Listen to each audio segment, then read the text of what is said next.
Line, anyone?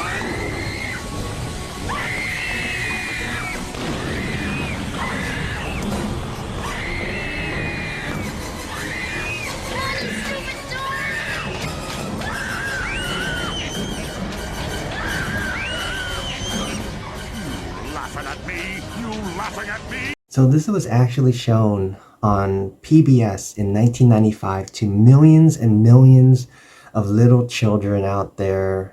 I think the sales of diapers went up by 80% once the episode came out. Hey, what's going on, Peppermint Patties? We are back once again on the 7 Thumbs Up channel. Thank you so much for clicking on this video. We're gonna go ahead and talk about the most traumatic, scary-ass little episode of Ghost Riders that a lot of us 90 babies experienced. I remember this episode very, very clearly in some ways, but also not clearly in other ways. I just remember this really being the first time I experienced fear in my life. And if you guys have the time and don't want to procrastinate, which I highly don't suggest you guys don't do that, hit that like button right now, please. And also subscribe to the channel if you enjoy really obscure reviews. Why I remember the memory of always seeing that little slime monster kind of extract itself out from that pod. I remember that was like the most like traumatic scene I ever see. Like just to see something kind of come out of a pot. Like as kids, we don't really ever cook, right? So seeing like this monster come out of the pot was like really traumatic for me for whatever reason. And I went to YouTube and I found out that a lot of people was scared by this episode too. It wasn't just me. Pretty much every episode, every comment pretty much said how this was like one of the first times they ever got scared, and this really just haunted them for the rest of their lives. And there was even one comment which I really resonated with, where one person mentioned how this was something that they thought it was just a dream or maybe like a fantasy of theirs, and they found out many years later that this is actually something that actually happened and shown to them when they were a kid. Because I had the exact same thought for many years during my early childhood, where I was like, maybe I actually didn't even watch this, maybe I just dreamt this, because I couldn't remember it that clearly. But for some reason I always had like these images in my head, like the monster coming out the pot. So there's this really crazy scene where the monster actually is able to kidnap one of the children. Somehow this little 2-foot doll is able to physically lift a child onto this wagon and then start to waddle away. And then one of the kid's douchebag guy friends ends up like, once he's done with the slam dunk contest, goes and tries to like confront this doll, but once he sees the doll, he's like, oh my god, he's slowly getting away. And I'm like, you could just easily catch up to. Not like the doll was like Jesse Owens over here. And they do fit in some levity in these 3-part episodes, where there is a love interest between this guy and this girl who initially don't get along, but the power of music brings everyone together. Not just kids that play, we gotta live our own life in our own way. Nothing's gonna stop, nothing's gonna stop. Nothing's gonna stop the love of friends. Nothing's gonna stop, nothing's gonna stop. Nothing's gonna stop the love of friends. It's gonna be alright. Alright now. We'll always stay true. Nothing can come between us. The slime genre itself was pretty popular in the 1990s. I think we saw a lot with Nickelodeon doing the whole slime thing. Actually, a few months after this episode debuted, the Power Rangers came out with a movie involving Ivan Ooze, who's like this like purple gooey monster trying to take over the world, and the monster actually utilizes a lot of this ooze, I guess he calls it, instead of slime, to try to recruit the parents of Angel Grove to do his bidding for him.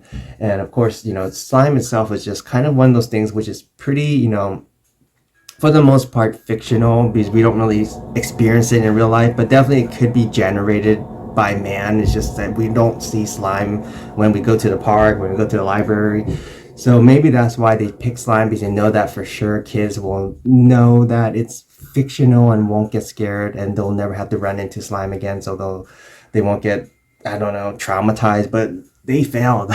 Like everyone got scared by these 3 parts episodes. of the monster. And one of the things that it does is just that, once it gets enough heat or whatever, it kind of starts growing. And once it becomes a man, that's when it really gets creepy. I think there's something so creepy about, being a little kid and then seeing like an authority figure, someone that's tall, wearing this like, I don't know, like this slicker, this trench coat or whatever, and it just has like a really weird face, and the voice is just like, oh, so it's just like, oh. If you can't tell, I'm a little creeped out just describing it, but it just starts chasing all these kids everywhere. And that's another thing, like usually even for kids horror movies, you would think it would just be like kind of like, whatever, but like it's actually a man like physically chasing little kids.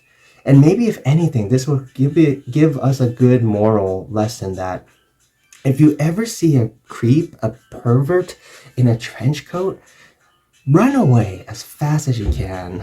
So they all go ahead and run, and the entire last 2 episodes just them kind of just fighting this monster, figuring out how to beat it. Apparently all you need to do is get some vegetable oil and pour it on it, and then they'll die, because everyone knows that gum hates vegetable oil.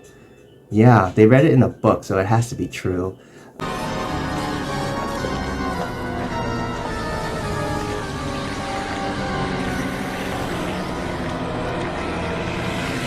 Alright, that'll do it, you guys. Thank you so much for stopping by and watching this video. I plan to keep on doing some really weird, obscure stuff, reviews, maybe even some skits.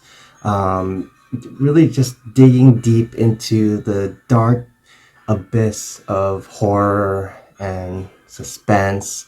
All these things that you guys may not even have ever experienced before. So hopefully you guys continue to stop by the channel. I do plan to do some more Singles Inferno videos as well. I do have one script written down. I just haven't shot this video yet. So at some point I'm going to drop that probably within the next couple of weeks. So be on the lookout for that for all the Singles Inferno fans out there. And I guess I'll just have to catch you guys all next time now. Bye-bye.